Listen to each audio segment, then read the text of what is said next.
Amidst the rugged mountains on the dry, arid stretch of the Syrian steppe lay a wealthy city in a lush, fertile oasis.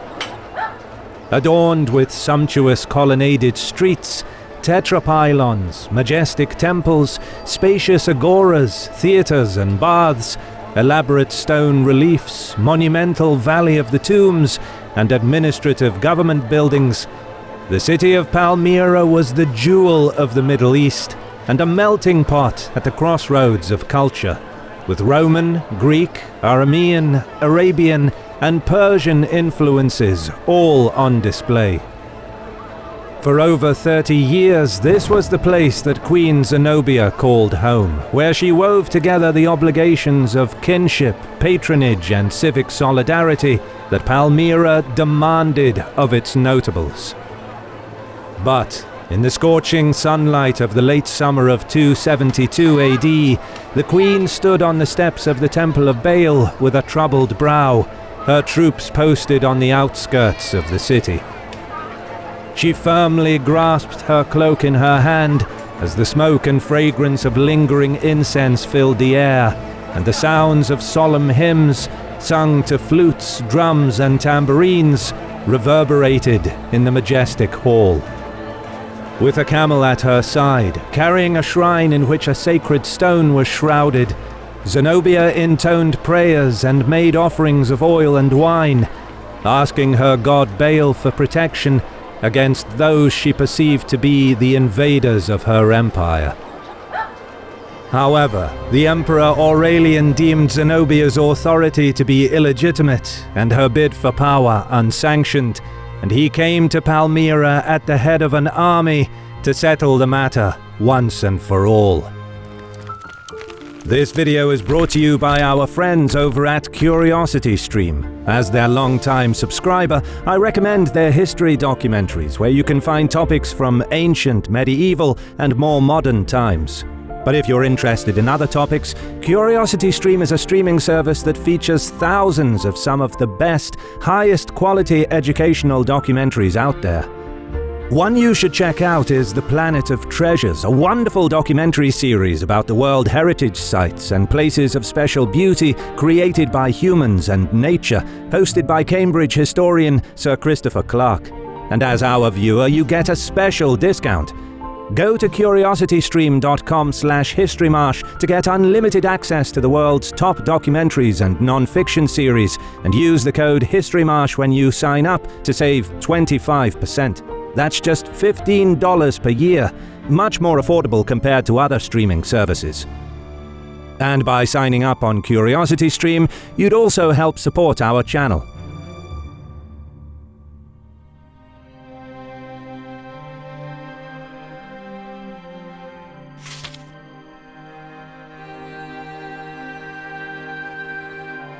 Located in the semi-desert steppe of eastern Syria, Palmyra was a powerful city on the eastern edge of the Roman Empire. It derived the majority of its wealth from its location on the caravan trade routes of the Middle East.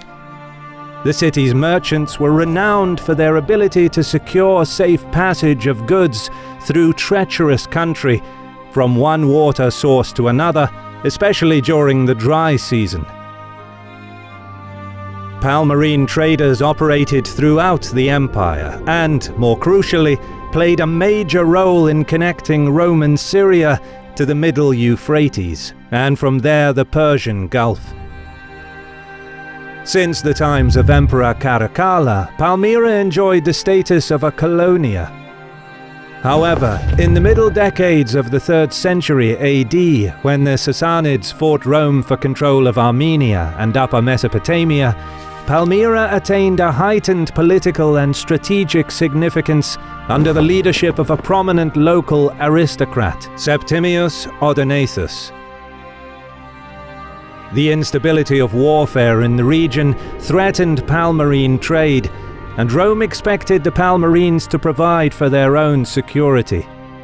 This inadvertently helped the city to create a martial tradition of its own, and in the 240s and 250s, Odaenathus used the reputation he had built up through his successful protection of the caravan routes from raiders and his position as commander of Palmyra's cavalry and dromedary archers to secure his dominance over the city and its civic council.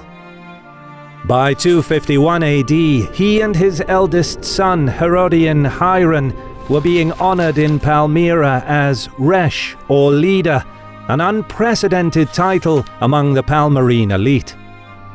The two continued to amass power, claiming consular rank by 258, and in 259 Odaenathus campaigned against the Persians, sacking the city of Nihadia on the Euphrates. Odaenathus's greatest opportunity then came in spring 260, when Emperor Valerian was captured by the Persians at the Battle of Edessa. Valerian's son Gallienus was left as sole ruler of Rome, but the disaster of an emperor falling captive in battle sparked a crisis of loyalties. A cascade of usurpers sprung up across the empire. In the unstable frontier regions, ambitious men seized power, usually elected by the troops or the local aristocracy, greatly contributing to the erosion of imperial authority and the decline of its internal structures. The populace suffered against incursions that were becoming increasingly difficult to check, most notably an Alemannic invasion of Italy that had already begun even before Valerian's capture, and which Gallienus eventually crushed outside Milan, as well as Herulian and Gothic raids that saw the sacking of numerous cities in Greece, Macedonia, Thrace, and Asia Minor, including Byzantium, Argos, Corinth, Sparta, Olympia, and Athens, as well as the destruction of one of the wonders of the ancient world, the Temple of Artemis at Ephesus. In the west, General Postumus, his Rhine army, and the governors loyal to him broke away from central authority, forging a Romano-Gallic regime with Postumus as emperor, further rocking an empire seemingly on the brink of disintegration. The Roman East was just as turbulent. Macrianus, one of the main fiscal officers of the empire, grabbed the opportunity, using his influence as Valerian's treasurer to march on Rome. Planning to seize the capital, he took with him his eldest son, Macrianus Minor, intending to elevate him to the throne in the west. He left his younger son Quietus in charge of the eastern provinces, supported by the Praetorian prefect Ballista, who was instrumental in propping up Macrianus's sons to the imperial throne.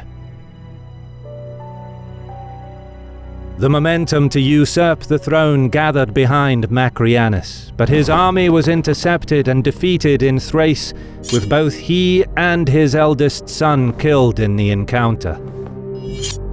Meanwhile, Quietus and Ballista lost control over the eastern provinces.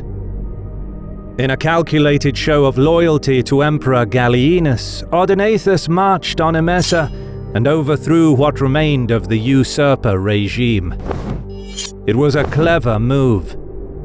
Gallienus recognized Odaenathus's de facto authority, who was subsequently honored as restorer of all the East, essentially becoming the viceroy of Rome's most eastern provinces.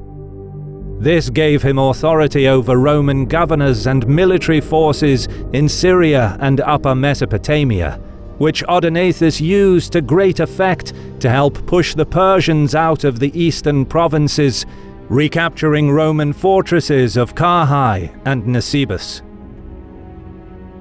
In a brazen move showing his ambitions, he had declared himself King of Kings, a challenge to the imperial claims of Shapur I of Persia. In 262 and 266, he twice invaded Persian-held Lower Mesopotamia, reaching as far as the Persian capital Ctesiphon on both occasions, but was unable to take the city.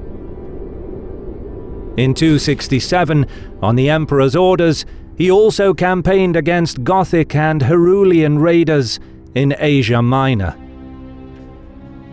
By now, Odaenathus had reached the apex of his power. However, members of Gallienus's court and Palmyra's elite were viewing his and his family's growing ambition with increasing concern. Although the details vary between the sources, it appears that in 267 or 268, Odaenathus and his son Herodian were assassinated in a joint Gallienic-Palmyrene conspiracy. The plan backfired. Far from destroying the power of his dynasty, his widow Septimia Zenobia took matters into her own hands. She propped up her young son Vaballathus as the new restorer of the entire East, thereby treating her husband's viceroy position as hereditary, with herself taking the title of queen and ruling as regent. She wisely chose not to break ties with the imperial court, as she was not yet ready for war, but no one was left in doubt of the influence she possessed in the East. Gallienus did not accept that Odaenathus's position as viceroy, which he himself granted in the first place, could be passed on to Zenobia's son. However, the establishment of Palmyra in the east, coupled with the failure to defeat the Gallic Empire in the west, seriously weakened Gallienus. The stability of the Roman Empire deteriorated further still when he too was assassinated in September 268. Different accounts of the incident are recorded, but they agree that senior officials wanted Gallienus dead.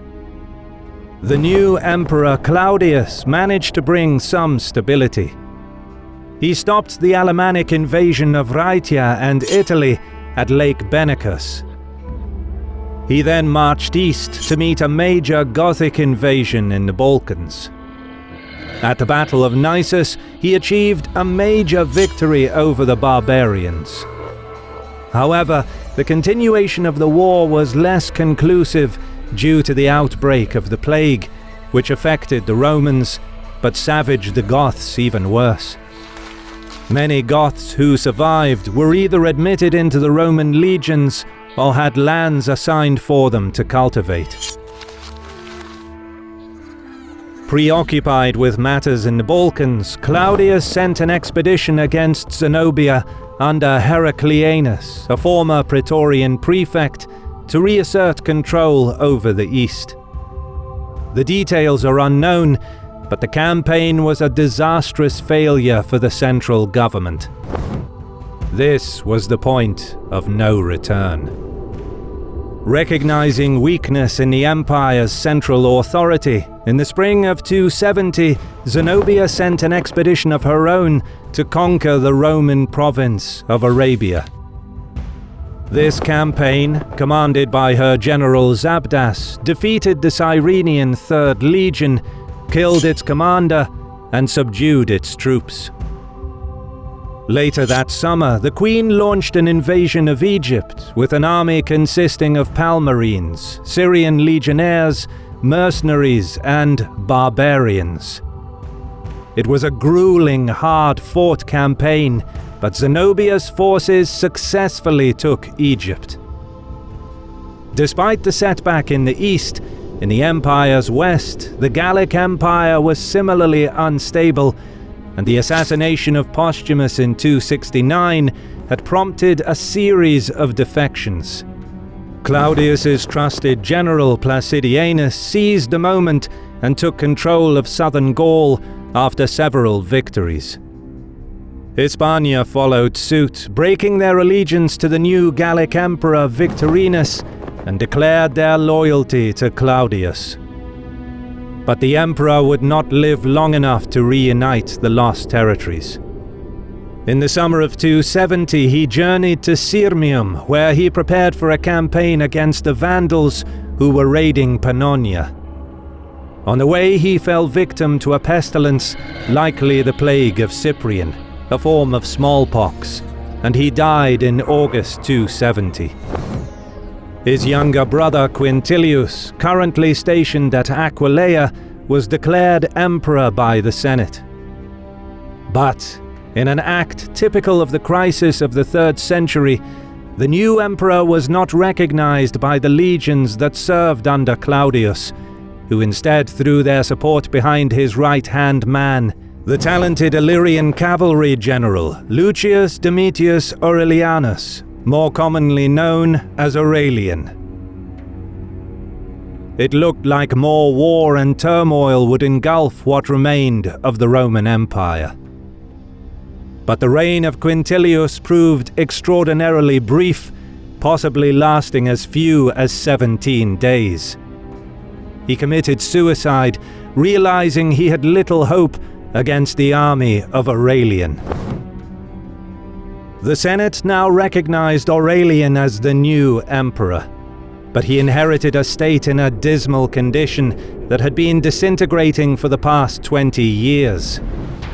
Vast territories remained outside of central imperial control, some for nearly a generation.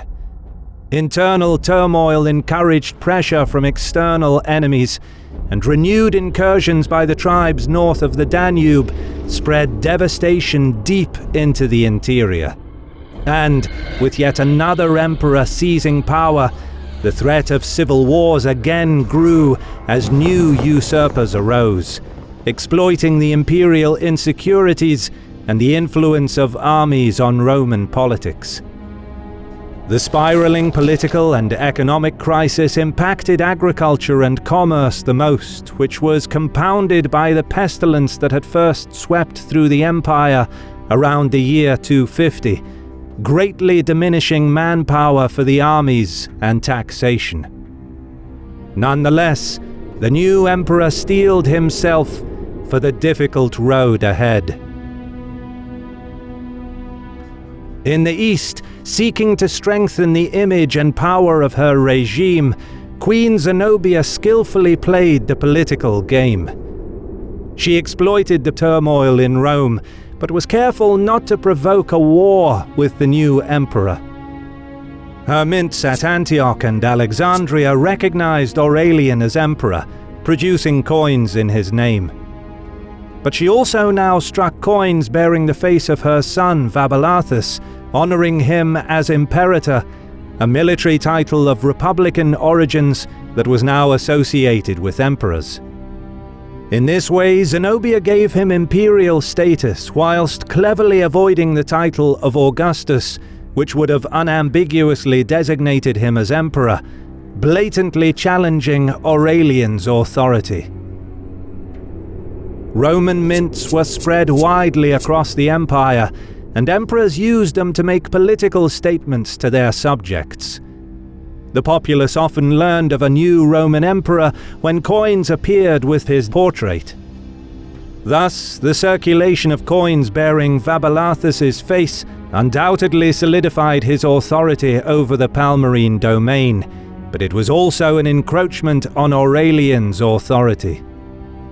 Zenobia's power play extended further.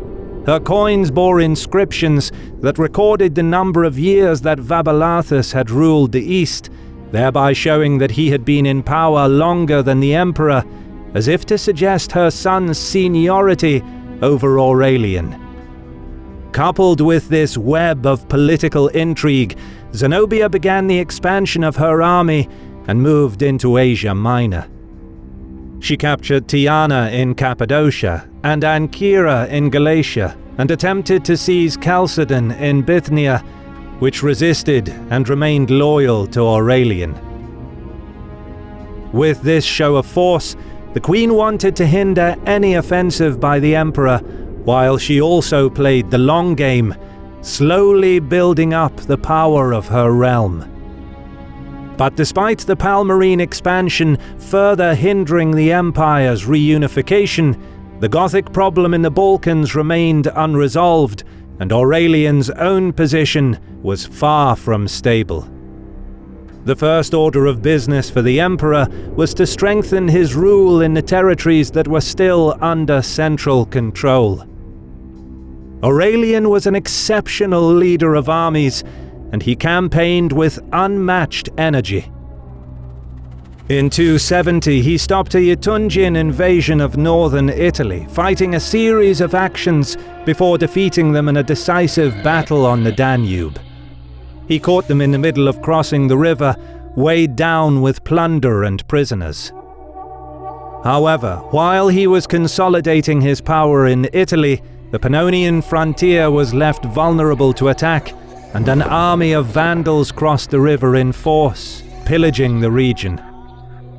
Later that year, he tasked Placidianus with defending Italy against a possible attack by the Gallic Empire, before departing east to set up his headquarters in Siscia.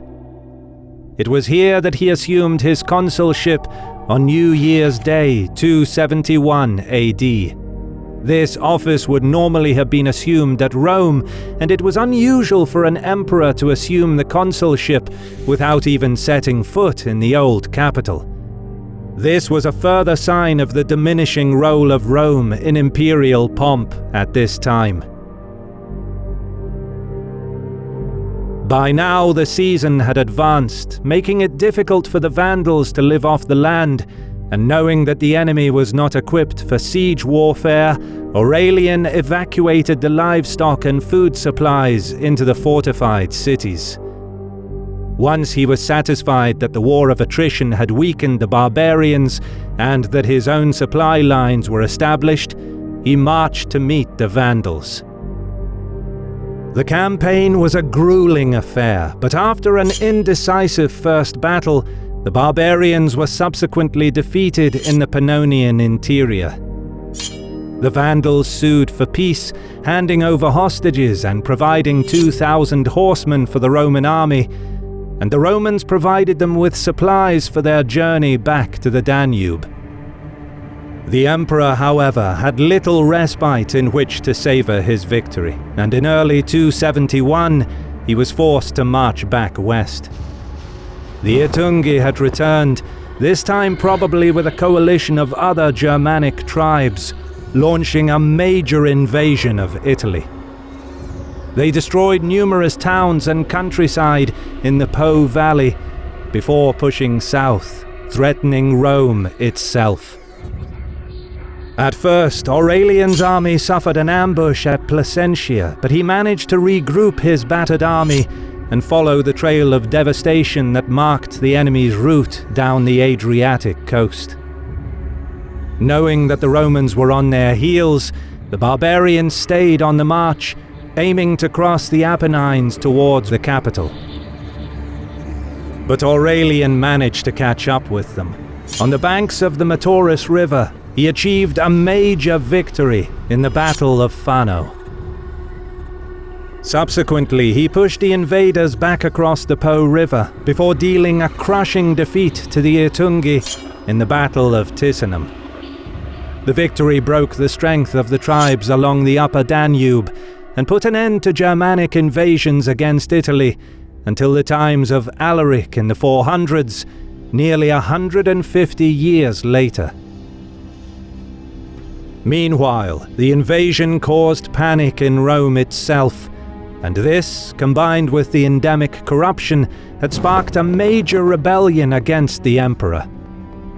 Aurelian force-marched his army to the capital, defeated the rebels and executed the conspirators, using the crisis to purge the political landscape of his rivals as well, many of whom had supported Quintilius.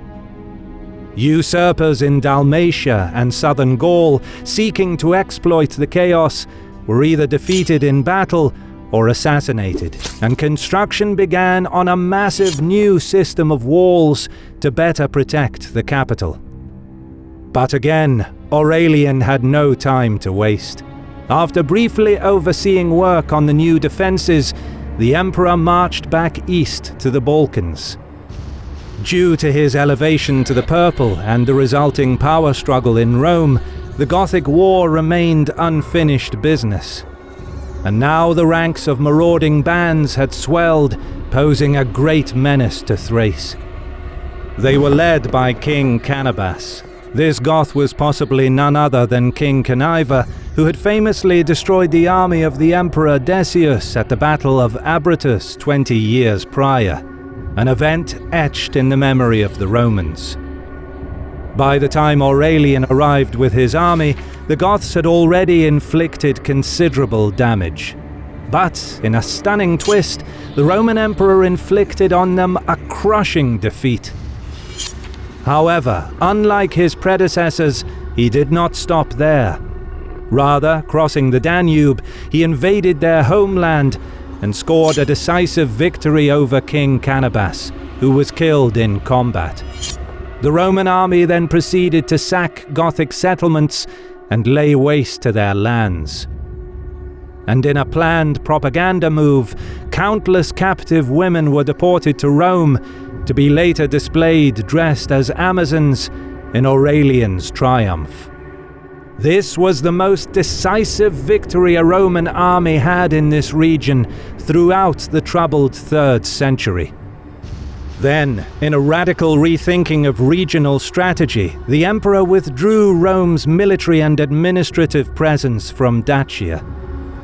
The province had been weakly garrisoned since the reign of Gallienus.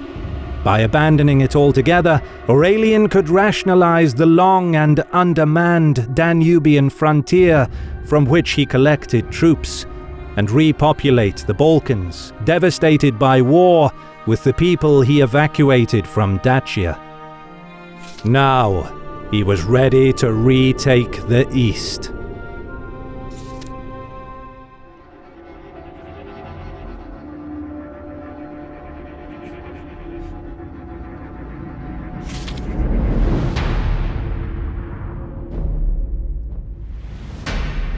Following the victory over the Goths in the Balkans, the flagging morale of the Roman forces had been restored, and with a restructured Danubian frontier, Aurelian could now muster strong field armies for the campaigns ahead, without compromising the empire's security. The emperor wintered in Byzantium, making preparations for the upcoming war with Zenobia, and ensuring that the borders would be protected in his absence. Considerable manpower was allocated to defend the Balkans against the tribes from across the Danube. Troops were stationed in Italy to prevent a possible return of the Alemanni and the Iotungi. And in Narbonese Gaul, a substantial presence of imperial troops was required to guard against the Gallic Empire. By spring 272, Aurelian had mustered his own army in Thrace and had completed all preparations. Zenobia, seeing that war with Aurelian was now inevitable, had her son Vaballathus declared Augustus, and had herself proclaimed Augusta, the traditional title of a Roman empress. But because of the Palmyrene failure to secure Bithynia, Aurelian was easily able to secure a bridgehead and march into Asia. He sent a second force to make a naval landing in Egypt under the talented Marcus Aurelius Probus, the future emperor. The logistical planning and execution of this invasion marked Aurelian as one of the greatest military thinkers of the 3rd century AD. His plan was a pincer movement on a massive scale, a true masterclass in strategic warfare.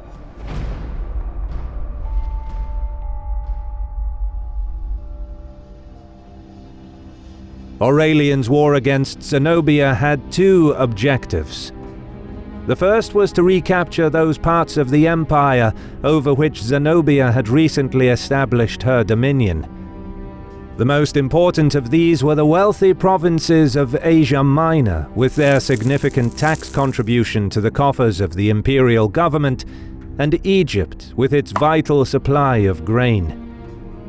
The Mediterranean area of Syria, particularly the city of Antioch, was of secondary but still considerable importance. The emperor's second objective was to eliminate Zenobia and to reduce the power of Palmyra so as to avoid a repeat of this dangerous situation. However, Aurelian knew that Syria would be heavily defended and that a prolonged war there was possible. This would prevent him from reaching Egypt by land, which he urgently needed to recover to secure a steady flow of grain, as well as revenues from the Red Sea trade. This was the main reason for his ambitious naval invasion to open a second front. The Roman fleet reached the Nile Delta sometime in the spring of 272. Very little is known about the campaign itself. Upon making landfall, Probus initially fought with success, but was then nearly captured. Further reinforcements helped him gain a foothold against the Palmyrene garrison, and by early June, Alexandria was safely back in Aurelian's control. Probus then began operations to retake the rest of Egypt. Meanwhile, after crossing into Asia Minor, the advancing Roman column was triumphantly welcomed by the inhabitants of Bithynia, who had successfully resisted Zenobia's domination. In Galatia, any Palmyrene troops stationed there were certainly not numerous enough to stop Aurelian's army, and they quickly withdrew to the southeast, bringing valuable intelligence about Aurelian's advance. With the loose Palmyrene hegemony evaporating before him, the emperor was welcomed without a struggle by the citizens of Ancyra, the provincial capital. After making sure that his supply lines were secure, from here he proceeded southeast towards the Cilician Gates, a chasmic pass through the Taurus Mountains that connected the Anatolian Plateau with the Cilician Plains and Syria beyond. However, before he could reach the pass, his route took him to the town of Tyana in Cappadocia, which was strategically located along the route to Syria. The town refused to open its gates, but Aurelian could not afford to leave a hostile garrison along his lines of supply. Angered, he ordered the city besieged, pledging that he would not leave even a dog alive once the city had fallen. Desirous of plunder, his soldiers pursued the siege with all the more determination. The machine-like manner with which the Romans slowly choked the city over the course of several weeks spread fear among some sections of the population. With the pressure mounting, Tyana capitulated when one of the frightened residents betrayed the city to the emperor by showing to him a weakness in the wall. The capital of Cappadocia was now in the emperor's hands. But Aurelian thought better of his previous intention to massacre Tyana. With an insight rare among 3rd century emperors, he realized that sparing the city would set a precedent far more potent in the coming conflict. He ordered his army not to harm Tyana, thus presenting himself to the populace as a liberator rather than a conqueror. But his troops were none too pleased. They expected to be allowed to plunder the city and angrily demanded that Aurelian stand by his promise. This was indeed a dangerous move. Amidst the heightened political military tensions of the 3rd century, many an emperor and usurper were lynched by their own soldiers for refusing plunder. That Aurelian managed to survive this encounter reflects his ability to foster strong relations with his soldiers at a time when armies were prone to rebellion against their commanders. Not allowing himself to be intimidated by his men, the emperor admitted that he had indeed ordered that no dog in Tyana be allowed to live. Accordingly, he ordered his soldiers to kill all dogs in the city. The anger of the soldiers was dispelled by their laughter at this response. Aurelian went on to explain his decision to the troops. "We waged war to free these cities. If we pillage them, they will never trust us. This display of sound political judgment showed that he understood that Zenobia was a formidable foe, and that he had better chances of defeating her through clemency rather than terror. With the capture of Tyana, the way to Syria now lay open. Aurelian's army marched into Cilicia without resistance, likely passing through Tarsus, the provincial capital, before heading east through Issus, where Alexander the Great had won his famous victory over the Persians. From here, the Roman emperor reached the port of Alexandretta. Although he had gained control over Asia Minor with relative ease, before him now lay Syria, the heartland of Palmyrene power. Meanwhile, in Egypt, Probus managed to topple the resistance and regain control of the province. He then proceeded to march towards the Levant. He pressed the Palmyrenes from the south and perhaps secured the loyalty of the Cyrenian Third Legion in Arabia, which had been previously subdued and its general killed by Zenobia. To address this, Zabdas detached a considerable force in anticipation of Probus's advance on Palmyra. Having lost Alexandria, the queen now had one remaining mint under her control in Antioch. Knowing that this would be Aurelian's first objective in Syria, it was here that she and her generals stationed Palmyra's forces in preparation for the Roman advance.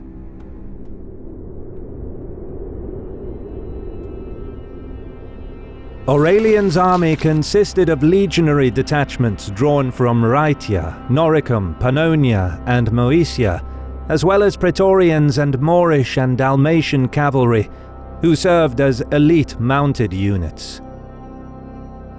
Zabda's army consisted of Palmyrenes and other Syrians, but also various other Roman units that had declared their loyalty to Queen Zenobia's family. Palmyra's greatest advantage over Aurelian's army was their Klebanari, or super heavy cavalry.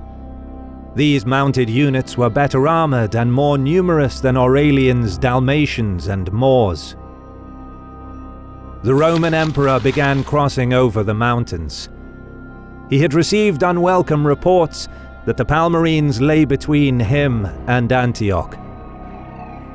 Zabdas drew up his army in the Orontes plain on the western side of the Lake of Antioch to the north of the city. Here he could intercept Aurelian's advance along the road from Alexandretta, at a narrow point where the flat terrain was especially well suited to the battle tactics of the Palmyrene heavy-mailed cavalry. However, Aurelian refused to fight Zabdas on the battlefield of his own choosing.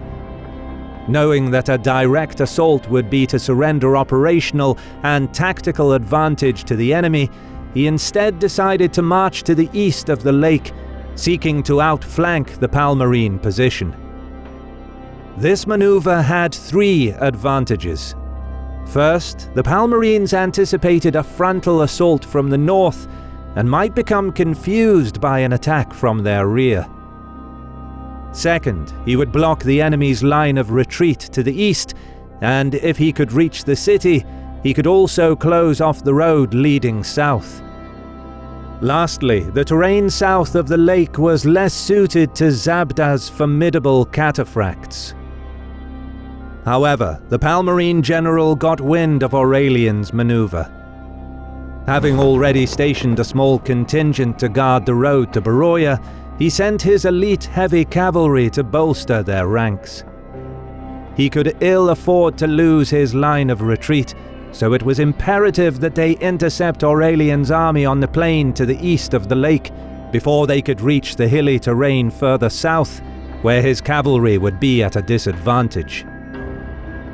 The Emperor's scouts soon brought back reports of Palmyrene movements. Realizing he had lost the element of surprise, Aurelian led most of his cavalry ahead of the main body of the army. He was well aware of the fearsome reputation of the Clibanarii and did not want to risk his infantry against Zabdas's heavy cavalry.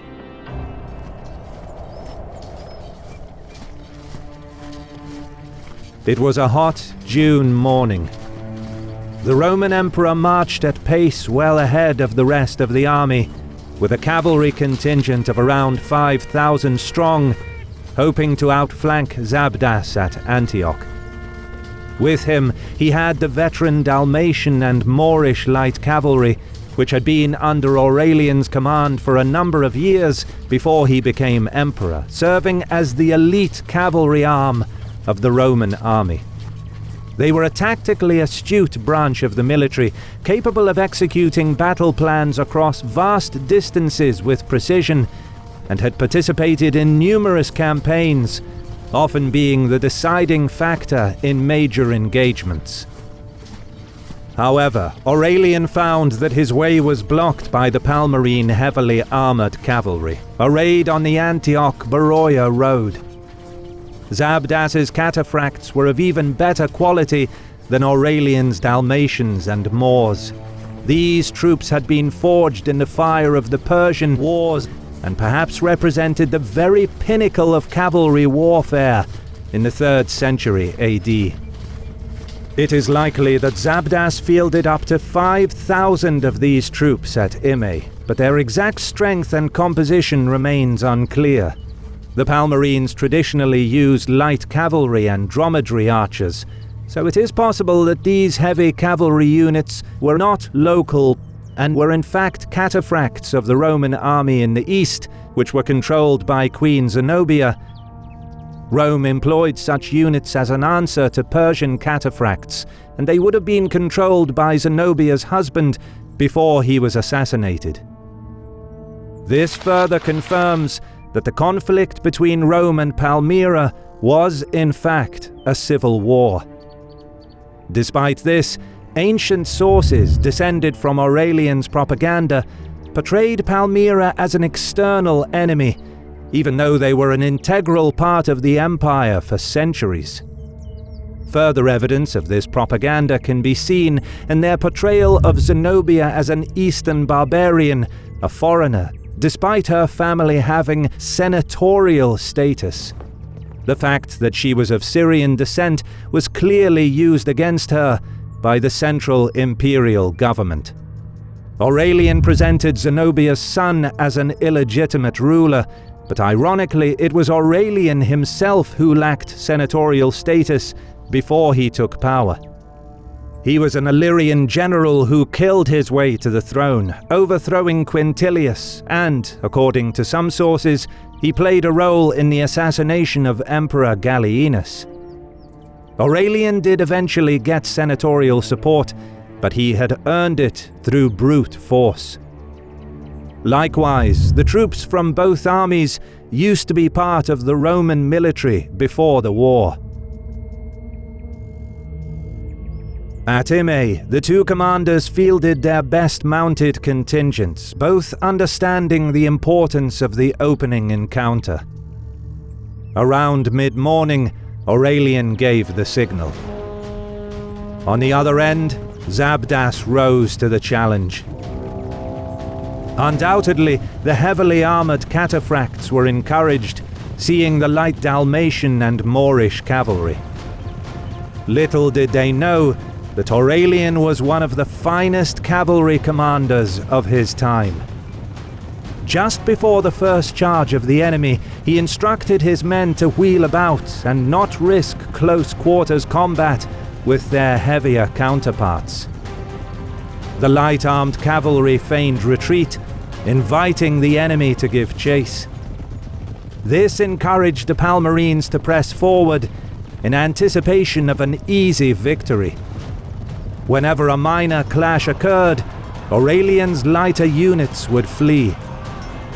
With each charge of Zabdas's cataphracts, the nimble Dalmatians and Moors used their speed to avoid the confrontation and retreat along the main road towards the town of Imei.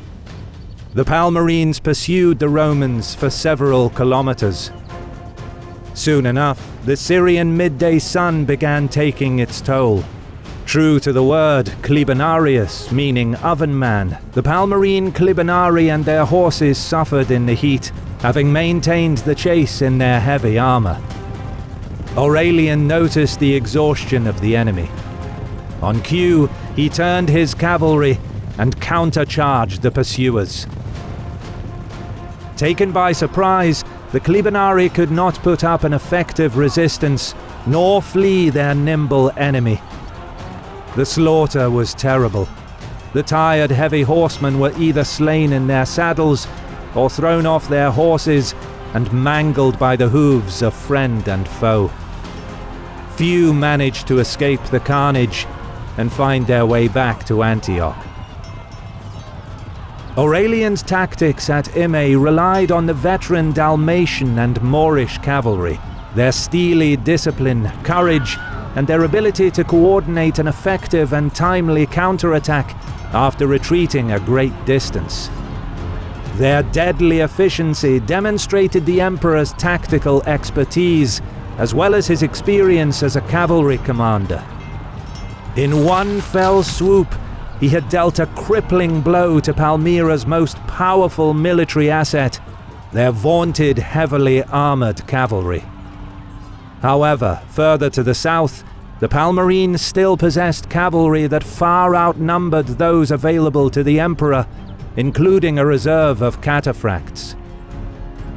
Aurelian knew that the battle had by no means secured the defeat of Zenobia's regime, and that the outcome of the war was yet to be decided.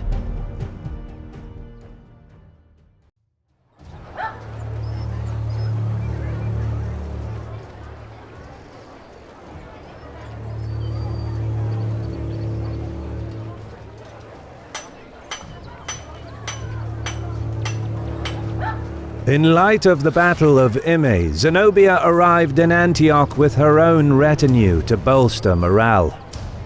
The unwelcome news that her heavily armored Clibonari had been badly defeated by lighter units surely came as unexpected. Having lost some of their best cavalry and needing reinforcements, the Palmyrene position at Antioch had become untenable, and there was a real danger of encirclement if they chose to stay and fight. But a hasty retreat would have spread panic and could prompt the citizens to rise against the Palmyrenes in order to gain favor with the victor. Fearing betrayal by the people of Antioch, Zabdas employed a clever ruse to buy some time. He fabricated a victory at Imme. To back up his claim, he found a man who resembled Aurelian in age and build, dressed him in clothes that looked somewhat imperial, and then paraded him in chains through the city streets, giving off the impression that the Palmyrenes had not only won the battle, but had captured the Roman emperor alive. Their ruse, however, would only last for so long, as Aurelian's army would appear in front of the city walls in no more than a day. While the people enjoyed the procession and the subsequent celebrations, Zenobia and Zabdas made preparations to abandon the city. The following night they slipped out of Antioch under the cover of darkness and marshaled their army south to Emesa. Despite this setback, Queen Zenobia remained defiant. She still possessed cavalry reserves that far outnumbered those available to the enemy. Her army was more than capable of stopping Aurelian and turning the tide of the war. When the sun rose the next day, the citizens of Antioch were in for a rude awakening. Seeing that the Palmyrenes had retreated, many who had staunchly supported Zenobia feared reprisals from Aurelian. Some of the officials and aristocrats fled into the surrounding countryside. Meanwhile, the Roman emperor was encamped some 20 kilometers east of the city, still unaware that Zabdas had withdrawn his troops. Having dealt a blow to the enemy's heavy cavalry, Aurelian could now safely deploy his infantry against Antioch and send the cavalry around the city to encircle the Palmyrene position. It was only sometime after daybreak that he learned of Zenobia's complete withdrawal, and he marched to the city at once.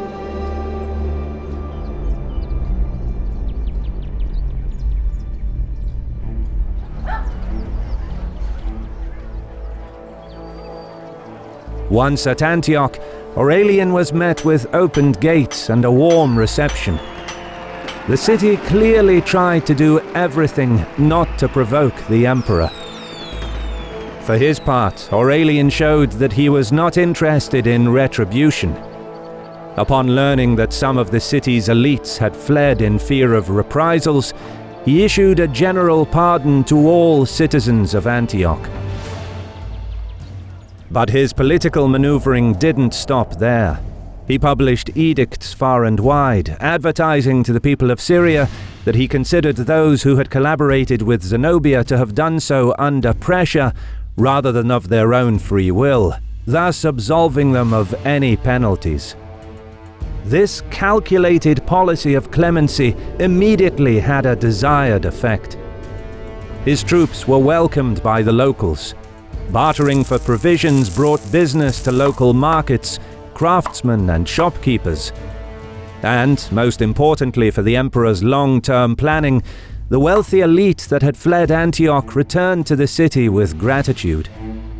Moreover, a march further into Syria would likely be met with much less hostility, and, crucially, the large fortified cities were now less likely to offer resistance, which would otherwise force Aurelian into prolonged and costly sieges. By embracing the wealthy Syrian aristocracy that opposed him, the emperor not only freed up troops that he needed for the war against Zenobia, but also secured the local logistical support for his army in Syria. However, Aurelian was detained at Antioch for a time due to administrative and military considerations. Years of Palmyrene rule, increasingly at odds with the central imperial government, brought about changes to the administration that needed to be addressed.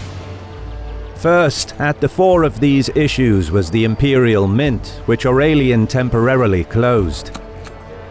Second, the emperor dealt with the growing problem of the Christian schism by deposing Paul of Samosata, the divisive bishop of Antioch, who had received patronage from Zenobia. On the military side of things, a pressing issue was the Palmyrene garrison at Daphne, just south of Antioch, which had been left behind as a rearguard by Zabdas as he withdrew south. This contingent was unlikely to pose a threat, but its position above the strategic narrow gorges could hinder Aurelian's advance and inflict serious losses on his army. This made the Palmyrene contingent both impossible to ignore and difficult to dislodge. Aurelian opted for a full frontal assault with his infantry, who had yet to see action on the battlefield in the war against Palmyra. The legionaries formed the famed Testudo formation and attacked up the steep slopes, battling their way up the hill under a heavy rain of missiles, including darts and stones. With their shields closed together over their heads, Aurelian's infantry made the ascent without suffering heavy losses. And once atop the hill, they made short work of breaking through the enemy defenses. They put the Palmyrenes to flight in such disorder that some were driven over the cliff's edge and were dashed to pieces on the precipices below. Such a direct assault would have otherwise been considered reckless, but in contrast with his public show of clemency, Aurelian made sure to demonstrate to everyone his capability to deal swiftly with any dissent. The secondary military reason that delayed the emperor was reinforcements. Aurelian welcomed contingents from the recently retaken Tyana, as well as the various other towns of Cappadocia, all on their way to join the emperor's army. He deliberately waited to provoke defections of other Roman units in the east who abandoned Zenobia's cause and joined Aurelian. To the south, Marcus Aurelius Probus was similarly delayed while he welcomed defections of various military units from Phoenicia and Palestine. At last ready to move south, Aurelian was received with open arms by the towns and villages along his itinerary, most notably the cities of Apamea, Larissa, and Arethusa. However, he soon came upon the army of Zenobia and Zabdas. Zabdas drew up the Palmyrene army on the plains north of Emesa, some 50,000 strong. His host was reinforced with large numbers of Clibanarii to replace those who had been lost in the previous encounter. And this time, the battlefield was of his own choosing, well suited for mailed heavy cavalry. Aurelian's ranks, meanwhile, had swelled as well.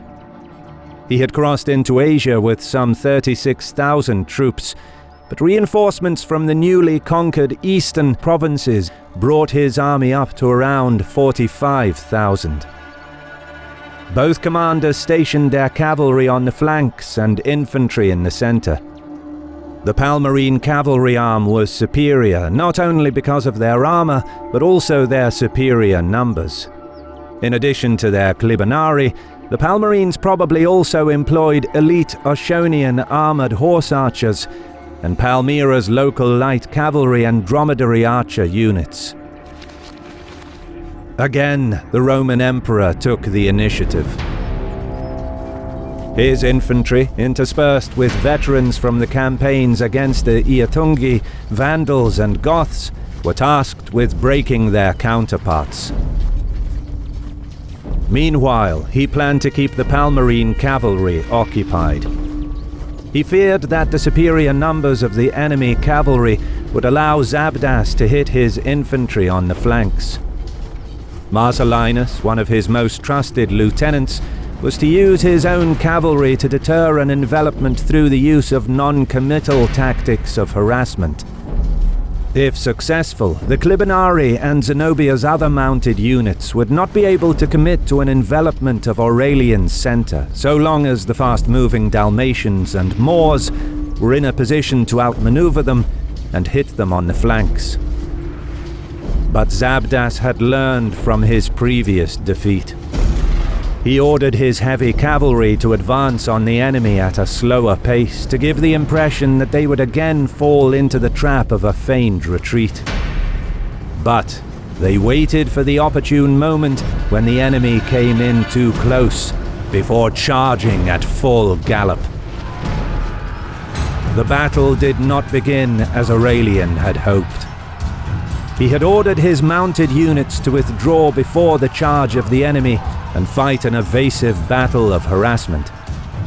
But the Clibanarii pursued the emperor's cavalry with such ferocity that they were unable to maintain their distance. Locked in close quarters fighting, and also facing ranged attacks from Zabdas's horse archers and dromedary archers, the Dalmatians and Moors were hard pressed, and many fell. But despite their troubles, they kept their discipline and successfully occupied Zenobia's cavalry, buying time for the infantry in the center. After facing down a Palmyrene rain of arrow fire, Aurelian's infantry charged the enemy formation, their momentum driving back Zabdas's center. However, the situation for the Dalmatians and Moors on the flanks was critical. What was supposed to be an orderly tactical withdrawal was close to becoming a rout. If their lines faltered, the whole army would quickly become surrounded. Aurelian decided to gamble. Seeing the trouble his cavalry were in, he detached infantry from the main line to wheel about and aid the embattled flanks. This action sapped the forward push of his units in the center, and Zabdas was immediately able to counter. Aurelian's veterans held firm, but the less experienced troops fared badly, their lines faltering against superior numbers of the Palmyrene infantry. But Just as the battle seemed lost, Aurelian's gamble proved decisive. Zabdas's Clibanarii brought the full force of their charge upon Aurelian's cavalry.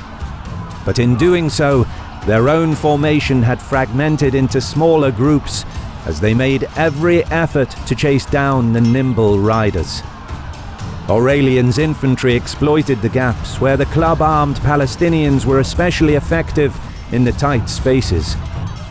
Their blunt weapons proved devastating against the heavily armored Palmyrene cavalrymen. Marcellinus rallied the cavalry and the Clibanarii began taking many casualties. Their formations held fast and repelled repeated attacks. But, overwhelmed and attacked from two sides, their numbers dwindled and the survivors fled the field. By this time in the center, Aurelian's infantry formation had stabilized and was slowly chipping away at Zabdas's line. Seeing that the battle is lost, the remaining Palmyrene troops lost heart.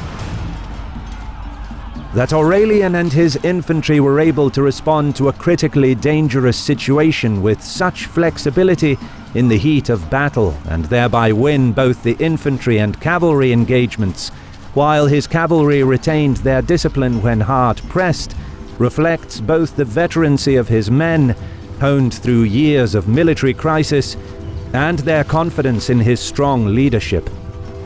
The few Palmyrene survivors staggered back to Emesa. After an impromptu council of war with her generals and advisors, Zenobia decided to retreat to the relative safety of Palmyra itself. With Aurelian closing in fast, the queen and her retinue abandoned the royal treasury in their haste. The Emesenes threw open their gates to the emperor, but he did not dwell there for long. Rather than returning to Apamea in the north and then taking a southeasterly route to the city of Palmyra, Aurelian led his army in direct pursuit via the shorter but more dangerous easterly route from Emesa across the treacherous dry steppe. His army was harassed by the raids of brigands, but they soon arrived at the trade metropolis. Palmyra did not possess a circuit wall at this time, and Zenobia's troops could do little more than to occupy strategic points in the hope of stopping the enemy. The queen hoped that the stores and granaries inside her city would enable her to outlast the enemy. However, the city was hopelessly surrounded. Moreover, Aurelian took great care to cut off the approach of a force of Persians, perhaps mercenaries, who had arrived to assist Palmyra. He also received assistance and supplies from the Arabic Tanuk Confederation, who were enemies of Zenobia. Zenobia needed outside help. She slipped out of the city during the night on a dromedary and traveled east, intending to meet with the Persian king Bahram I to secure his support. But it was not to be. Aurelian was alerted to her escape and sent cavalry in pursuit. They caught up with her as she was attempting to cross the Euphrates by boat and brought her to the emperor. The people of Palmyra were initially divided, with some wishing to continue the fight. But Aurelian's reconciliatory policy fostered a series of defections, which eventually persuaded the city's inhabitants that they could trust in Aurelian's mercy. He entered the city in triumph and distributed much of its wealth to his soldiers. The war had been won. Aurelian now faced the difficult task of restructuring the eastern frontier, which had fallen into disarray during the war with Palmyra. The Persians would have surely sought to capitalize on the crisis Rome was facing, but they faced their own internal problems following the death of Shapur I in 270 AD. Needless to say, the Persians were now anxious to avoid a full-scale war with the victorious Aurelian. Thus, the emperor was able to reach an understanding with Bahram I. He entrusted the reintegration of the Syrian provinces into the empire and the restructuring of the eastern frontier to Marcellinus, one of his most reliable marshals. With the affairs of Palmyra and the eastern border arranged to his satisfaction, Aurelian returned to Emesa, where he put Zenobia and some of her key supporters on trial. It was here that some of Zenobia's most prominent supporters faced the harshest punishment, including Cassius Longinus, an intellectual from Emesa. Zenobia herself was spared, but not out of any regard for the dignity of her position.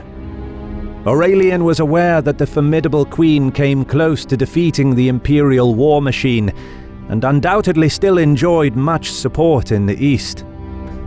Thus, she was paraded through the cities of Syria on the back of a camel and, according to one source, was chained up on a high structure in Antioch for 3 days.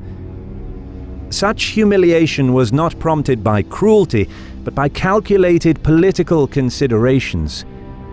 The myth of a powerful Zenobia had to be dispelled, and any sympathies for her cause had to be diminished in the urban centers if Aurelian's position as emperor was to be secure. Having finally felt he had brought stability to the east, Aurelian assumed the title Restorer of the World and embarked on a journey west with his hostages and the vast wealth plundered from Palmyra. His ultimate propaganda goal was to display Zenobia and Vaballathus in Rome during his triumphant return. While the preparations for this elaborate procession were being made, in 273 AD, Aurelian was detained in Thrace and Moesia, having to campaign against an invasion by the Carpi. But trouble was again brewing in the east. Some of Palmyra's leading men sought to revise their political fortunes and attempted to persuade Marcellinus to usurp as emperor.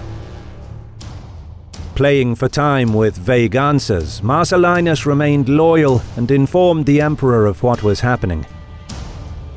Growing impatient, the conspirators then clothed a certain Antiochus in the imperial purple. Incensed, Aurelian hastened back east with minimal preparations. Through a series of forced marches, he arrived at Antioch, surprising the inhabitants who were attending a horse race.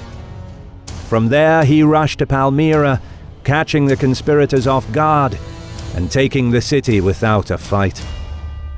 This time, however, there would be no mercy. Although he spared Antiochus as a man of insignificant birth, who was clearly propped up by the wealthy elites, the emperor's soldiers were given permission to strip the city bare and take as much plunder as they could carry. Palmyra would never again pose a threat to Rome. However, the emperor had no time to waste. He hastened south to deal with an insurgency in Alexandria. This rebellion was led by adherents to Zenobia, wishing to avoid punishment, led by a man named Firmus. In the fierce fighting that followed, much of the prosperous Bruchian district, which included the Ptolemaic royal palace, was destroyed. Aurelian crushed the rebellion and had Firmus strangled to death. In 274, the victorious emperor turned his attention to the Gallic Empire. This final campaign of reunification consisted of both diplomacy and ferocious fighting on the battlefield. The Gallic Emperor Victorinus had been assassinated in 271, and his successor Tetricus was both fearful of Aurelian and anxious about sedition within his own forces. Being aware of the emperor's reputation for clemency, Tetricus wrote a letter to Aurelian offering to surrender. However, it appears that Aurelian would only accept his surrender if he offered up his army as a sacrifice. And so, in the autumn of 274, Tetricus conspired with Aurelian to meet in battle on the Catalaunian plains, an open expanse of land that would have favored Aurelian's cavalry, including perhaps the former surviving cataphracts of Zenobia. Tetricus led forth his army, only to then abandon them and ride over to Aurelian's side of the battlefield in a show of surrender. However, the Romano-Gallic army was an experienced force. They had successfully crushed Germans, usurpers, and rebel cities, and had twice defeated the excellent military emperor Gallienus. They were still a cohesive and strong enough force to fight Aurelian without their emperor. Nevertheless, the Gallic army was slaughtered in a massive and hard-fought battle that reunited the empire, but also, due to the Gallic losses, temporarily compromised the security of the Rhine frontier. Finally, at the end of 274, Aurelian returned to Rome to celebrate his grand triumph over barbarians and usurpers. Tetricus and his son Tetricus II were made to walk before Aurelian's triumphal chariot. But also marching before Aurelian was the once mighty Queen Zenobia, a jewel in Aurelian's crown. She was shackled in gold chains and adorned with large gems so heavy that she could barely walk. Aurelian's soldiers handed out free bread to the citizens, and the emperor was hailed a hero by his subjects. Aurelian pardoned Tetricus, rewarding him for turning over the Gallic Empire by making him the governor of Lucania in southern Italy. Likewise, Palmyra's moment in the sun had come to an end, but Zenobia now embarked on a new life. Aurelian gave her an estate in Tivoli, and she married a Roman senator. Thereafter, she lived in Italy with her children, now a member of Rome's senatorial elite. The ever-busy Aurelian was still not yet able to rest. In 275, he returned to Gaul to restore the weakened Rhine frontier, putting down Gallic unrest and defeating Germanic incursions into both Gaul and Raetia. He then made his way to the Balkans to deal with a new series of Gothic raids into Thrace and Asia Minor. However, Aurelian never finished this campaign. As an administrator, he was known to be strict, handing out severe punishments to corrupt officials and soldiers. His secretary Eros feared for his life on account of his own corruption. To save his own skin, he forged a document listing the names of men supposedly marked by Aurelian for execution. High-ranking officers of the army were on that list. Fearing punishment, they murdered Aurelian in September 275 in Thrace. Aurelian's death prevented a full restoration of political stability that could have ended the cycle of assassinations and civil wars. His short reign had reunified a disintegrating empire and secured its frontiers, effectively giving Rome a new lease of life that lasted another 200 years. Credit goes to our awesome patrons who make videos like this one possible. Consider joining them to support our work. You can also support us by subscribing to our channel and clicking the bell button to get notified when our new videos are released. And as always, thank you for watching.